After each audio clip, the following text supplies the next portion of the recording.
જી હા, ફાઇનલી આપણી પ્રથમ પરીક્ષા પૂરી થઈ ગઈ અને હવે આપણે એટલા રિલેક્સ મોડમાં આવી ગયા છીએ કે હાશ ફાઇનલી પ્રથમ પરીક્ષા ફિનિશ. હવે છે વેકેશન. જે આ વિદ્યાર્થી મિત્રો આ ઓક્ટોબર મહિનો એટલે કે જેની અંદર આપણને દિવાળી વેકેશન મળે છે, ઘણું બધું લાંબુ વેકેશન મળે છે, ઘણી બધી સ્કૂલોની અંદર તો 21 દિવસ સંપૂર્ણ વેકેશન મળે છે, ઘણી બધી સ્કૂલોની અંદર છે 15 દિવસ, 12 દિવસ, 10 દિવસ વેકેશન મળતું હોય છે અને આપણે એની જ રાહ જોતા હોઈએ છીએ કે આ વેકેશન ક્યારે પડે ને ક્યારે આપણે ચોપડા હકેલી અને વેકેશનની અંદર મોજ કરી. પરંતુ દીકરાઓ, આપણે એક શરૂઆતની અંદર એક સપનું જોયું હતું, યાદ કરો. જે આ વિદ્યાર્થી મિત્રો જ્યારે ધોરણ 10 ની શરૂઆત કરી હતી ત્યારે આપણે એક સપનું જોયું હતું કે આપણે છે એ બોર્ડ પરીક્ષાની અંદર A1 લાવવો છે, 95+ ટકાવારી લાવવી છે.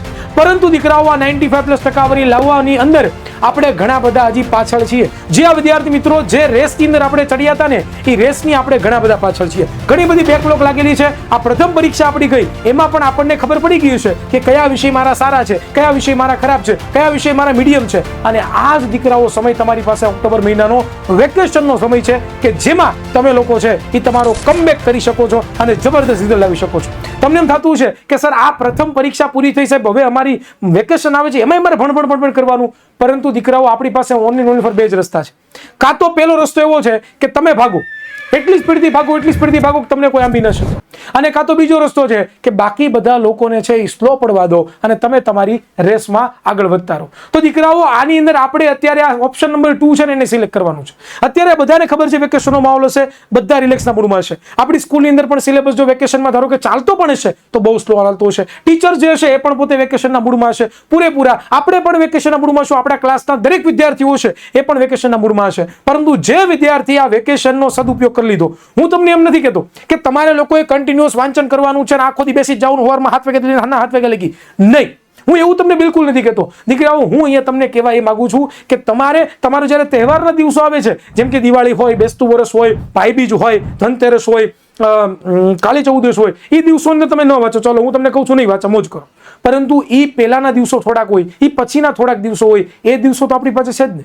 દીકરાઓ, યાદ રાખજો, આપણું આ એવું વર્ષ છે કે જેમાં આપણે આપણા સપના સાકાર કરીને દેખાડવાના છે. લોકો આપણી ઉપર છે એ ઘણી બધી આશા રાખીને બેઠા છે. લોકોની તો છોડી દો ચાલો, પણ આપણા માતા પિતા છે ને એ આપણી ઉપર ઘણી બધી આશા રાખીને બેઠા છે કે મારા દીકરા કે મારી દીકરી પાછળ હું જે પણ પૈસા ખર્ચું છું, જે પણ હું ઇન્વેસ્ટ કરું છું, એનું મને મારો દીકરો છે એ જરૂરથી રિઝલ્ટ અપાવશે. અને બીજી વસ્તુ, મેઇન વસ્તુ આ દુનિયાની અંદર જો કોઈ હોય ને તો એ માતા પિતા આપણી પર ગર્વ કરે ને એ જ વસ્તુ છે. બીજી એક પણ વસ્તુ ગર્વની નથી, બરોબર? તો દીકરાઓ, આ અત્યારનો જે આપણો સમય છે એની અંદર અત્યાર સુધી તમારી પ્રથમ પરીક્ષા લેવાઈ ગઈ, તમને બધાને ખબર પડી ગઈ કે હવે મારા કયા સબ્જેક્ટ વીક છે, કયો સૌથી વધારે વીક છે, કયું મીડિયમ છે, કયું પૂરું નથી થયું, અથવા તો કયું સૌથી બેસ્ટ છે. તો હવે શું કરવાનું છે? આ વેકેશનની શરૂઆત થાય, ઘણા બધા વિદ્યાર્થીઓ છે એ વેકેશનની શરૂઆતથી જ આ વિડીયો મારો જોતા હશે, ઘણા બધા વચ્ચે જોતા હશે, ઘણા બધા અંત થતું છે ત્યારે જોતા હશે. પરંતુ આ ઓક્ટોબર મહિનો એક જ આપણી પાસે એવો છે કે જેમાં આપણે કમબેક કરી શકીએ છીએ અને જોઈએ એવું કમબેક કરી શકીએ છીએ. અને આપણે ક્યાં પહોંચી શકીએ છીએ ખબર તમને લોકોને? જે આપણે પહોંચવું હતું ને ત્યાં. ઘણા બધા વિદ્યાર્થીઓ હારી ચૂક્યા છે કે હવે આપણું 10મા ધોરણમાં કાંઈ નહીં થાય, હવે ભૂલી જાઓ. આજે 95+ ટકા લાવવાની વાતો કરતા હતા, આ 95+ ટકા લાવવાની વાતો થતી હતી, એ હવે આપણીથી નથી થવાનું, ભૂલી જાઓ. પણ હું કહું છું દીકરાઓ, આ 1 મહિનો તમારી ગેમ પલટી શકે છે. આ 1 મહિના અંદર તમે જબરદસ્ત રિઝલ્ટ લાવી શકો છો. બસ આ 1 મહિનામાં શું કરવાનું છે તમારે? તો કે બહુ વધારે કંઈ નથી કરવાનું. હું તમને એવું નથી કહેતો કે રાત દિવસ મંડી જ પડો, નહીં.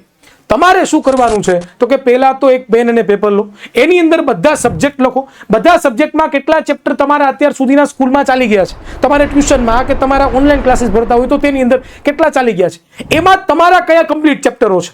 અને એ કમ્પ્લીટ ચેપ્ટરોમાંથી પણ તમારે જોવાનું છે કે તમારા કયા વીક ચેપ્ટરો છે, કયા ઓછા વીક ચેપ્ટરો છે, કયા કમ્પ્લીટ ફૂલ કમ્પ્લીટ છે, આ નક્કી કરો. અને પછી જે ચેપ્ટરો તમારા મીડિયમ છે, જે ચેપ્ટરો તમારા વીક છે, એ ચેપ્ટર ઉપર તમારે કામ કરવાની શરૂઆત કરી દેવાની છે આજથી જ. હું વધારે કંઈ નથી કરવાનું. આપણા સ્કૂલની સાથોસાથ આપણે ભણતું પણ રહેવાનું છે. નવી વસ્તુ જે આપણને સ્કૂલમાં શીખવાડે છે, ટ્યુશનમાં શીખવાડે છે, ઓનલાઈન ક્લાસીસ કરતા હોય તો એમાં શીખવાડે છે, એમાં કન્ટિન્યુઅસ આપણે આપણું કામ ચાલુ જ રાખવાનું છે.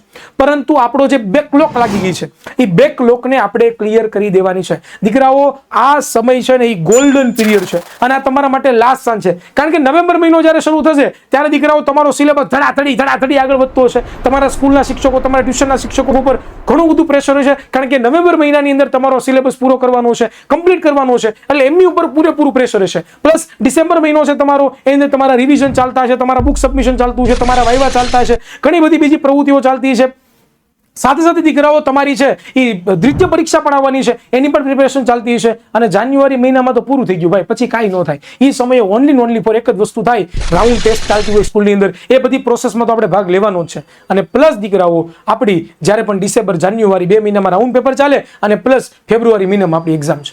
તો દીકરાઓ આ એક મહિનો એવો છે કે જેમાં તમને 10 થી 15 દિવસ કે અથવા તો 20 દિવસ જે પ્રમાણે તમારી સ્કૂલમાં વેકેશન છે એ પ્રમાણે તમને મળે છે, તો આનો ભરપૂર ઉપયોગ કરજો. હું તમને એમ નથી જ કહેતો, હજી પણ કહી દઉં છું દીકરાઓ કે વેકેશનને આપણે જવા દેવો, વેકેશનમાં નકરું ભણભણ જ કરો, પણ નહીં. જે રજાના દિવસો છે જેમાં પ્રોપર આપણે દિવાળી છે એ દિવસે ફટાકડા ફોડો, મોજ કરો, કારણ કે આ એક વર્ષ એવું છે દીકરાઓ કે છેલ્લું વર્ષ છે કે જેમાં આપણે આનંદથી આપણા તહેવાર છે એને ઉજવી શકવાના છે. નેક્સ્ટ યરથી દીકરાઓ ઘણા બધા વિદ્યાર્થીઓ પોતાના ઘરને છોડીને બહાર હોસ્ટેલોમાં જશે, ઘણા બધા વિદ્યાર્થીઓ ઘરની અંદર જશે, પરંતુ 11-12 સાયન્સ કરશે, કોમર્સ કરશે, આર્ટ કરશે, ભણવાની જવાબદારી વધશે અને પોતે છે ઘણું બધું સેક્રિફાઈસ કરશે. પછી એ તહેવારોની અંદર કેવું થશે ખબર છે, તો કે તહેવાર ખાલી એ પોતે ઉજવશે, બરોબર ને, એને ફીલ નહીં કરી શકે, કારણ કે એ સમયે ભણવાનું પ્રેશર એટલું છે. એટલે હું તમને એ પણ કહું છું કે 10મા ધોરણની અંદર તમારું આ છેલ્લું વેકેશન એવું છે કે જેમાં તમે તમારા પરિવાર સાથે ક્વોલિટેટિવ ટાઈમ છે સ્પેન્ડ કરી શકો છો, તમારા પરિવાર સાથે એકદમ જબરદસ્ત ટાઈમ સ્પેન્ડ કરી શકો છો. પણ સાથે સાથે આપણી પાસે એક મોટી ચેલેન્જ છે,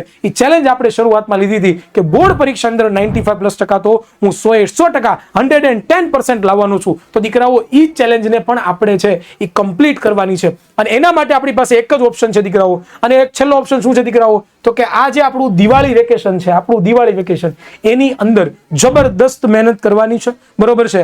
આની અંદર એટલું રગડી લેવાની છે આપણી જાતને કે પછી ક્યારેય રિગ્રેટ ન થાય કે મારી પાસે 10મા ધોરણની અંદર સમય હતો, મારી પાસે પૂરેપૂરો સમય હતો, હું 110% આપી શકતો હતો, પરંતુ હું વેકેશનના મૂડમાં વયો ગયો અને મારું કામ તમામ થઈ ગયું. એવું બિલકુલ ન થાય દીકરાઓ. ખાસ જો આ સમય દરમિયાન તમે જો સ્થિર થઈ ગયા, તમારા માઇન્ડને કંટ્રોલ કરી લીધું, બરોબર, તો 100% તમે પાછા કમબેક કરી શકો છો. મને વિશ્વાસ છે કે મારા ધોરણ 10ના જે વિદ્યાર્થીઓ છે એ જબરદસ્ત રિઝલ્ટ લાવી શકશે અને પોતે કમબેક કરી શકશે. દીકરાઓ કેવો લાગ્યો વિડીયો નીચે કોમેન્ટ બોક્સમાં જણાવવાનું ભૂલતા નહીં, વિડીયોને લાઈક કરવાનું ભૂલતા નહીં, આપણે વિદ્યાકુલ ગુજરાતી ચેનલને સબસ્ક્રાઇબ કરવાનું ભૂલતા નહીં. મળીશું કે નવા લેક્ચરમાં, ત્યાં સુધી રજા આપશો. જય હિન્દ, જય ભારત, ભારત માતા કી જય.